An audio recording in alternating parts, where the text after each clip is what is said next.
So, Hey guys, good morning from Friendly Auto Care. Here we come across another case. This is the results of using a wrong oil in your engine. This is the sludge buildup with the wrong. This car only takes 0-20.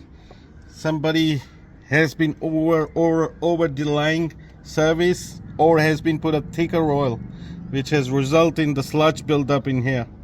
You can see it's pretty poor. And that's only the wall cover. And if you look into the motor itself, it's pretty bad. All this sludge build up. That's no good. So please guys, do not over delay your service.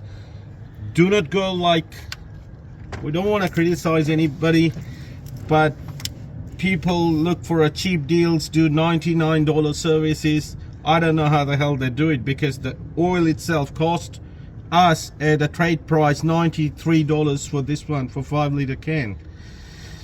So please look after your cars, use the right oil, do the service on time, and choose the right persons to do it.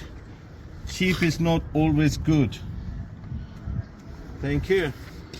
So we got